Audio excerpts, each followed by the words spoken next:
welcome back again. This is Larry Edebesson, and I'm going to continue today on the conversation on the topic we discussed the last time, and that has to do with your greatest power and my greatest power.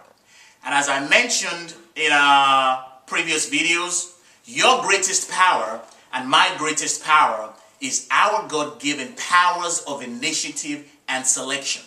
And you might also want to refer to that as your power of choice. You and I have been given the unquestioned and unquestionable power of choice by our Creator.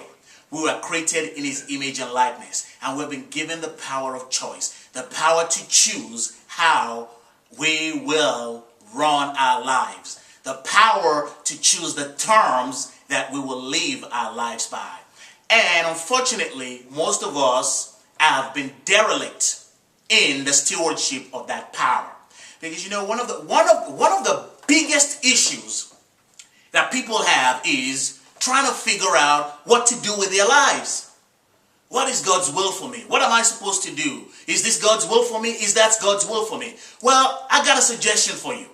Instead of you trying to figure out whether this is God's will for you or whether that's God's for you, why don't you exercise the powers of initiative and selection that He has already given you? You have the God-given power to choose this day who you will serve. You have the power to choose life or to choose death. You have the power to choose abundance or lack. You have that power, you have that choice. And the reason why you and I have that power and that choice is because we have the unchallengeable right to control the thoughts that dominate our thinking. You have the right.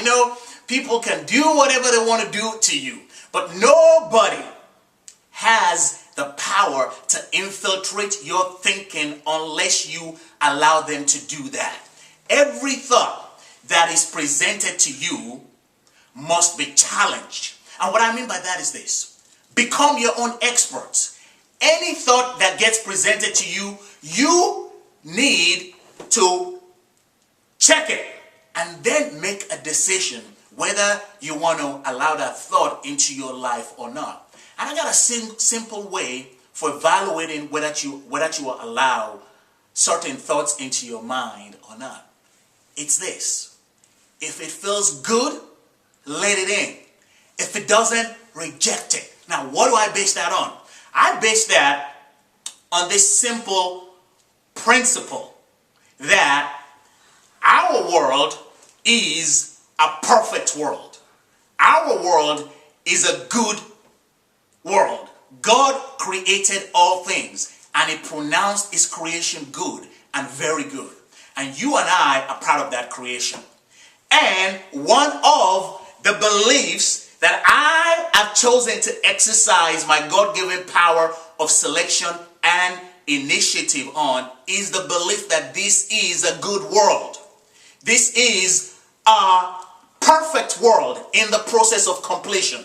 Now, I know you're saying, how could you say that? Well, let me illustrate to you. Because, in one of the previous videos, I said the first, one of the three areas I recommended that you apply your God-given powers of initiative and selection in were your beliefs, your viewpoint, and the thoughts that you allow to dominate your minds. Well, let's put it this way. The example of the viewpoint. How can I say this is a good world? Well, whether this is a good world or not has everything to do with the way you see the world. Give you an illustration. This particular home that I'm doing this recording in, before we moved into this home, before this home was built, we saw the design by the architect. Everything was perfect. It looked great, but it was just a plan.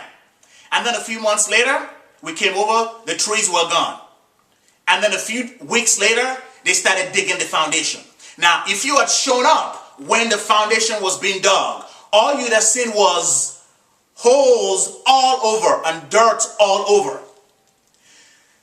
If you didn't know anything about the original plan by the architect and what the house was supposed to turn out to be at the end, you could have very well looked at the scenery, what was appearing before you, and you'd have said, man, this is messed up. They're just digging holes, messing this whole area up. You probably would have pronounced it not good.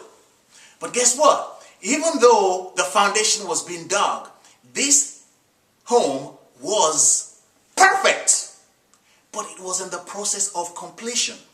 And that's the challenge with you and I. A lot of times we look at things, we don't really understand what's going on, and we decide to label it. And I'm telling you, the first area, the second area where we want to exercise our God-given powers of initiative and selection is in the way we see the world at large. And I'm suggesting, I'm recommending, I'm encouraging you to see it good. Because you know what? If you don't see it good, if you don't see the Creator's world as good, you are going to have a challenging time. Because obviously now, you have now separated yourself from the Creator of the universe and His creation. He's saying it's good, perfect, in the process of completion. You're saying otherwise. How can two work together lest they agree? So I'm going to wrap this session up by saying, make a conscious and deliberate choice to choose rightly. Choose to see it good, because it is really good. And everything has to do with perception. So we're going to wrap it up there for now. See it good. Take care.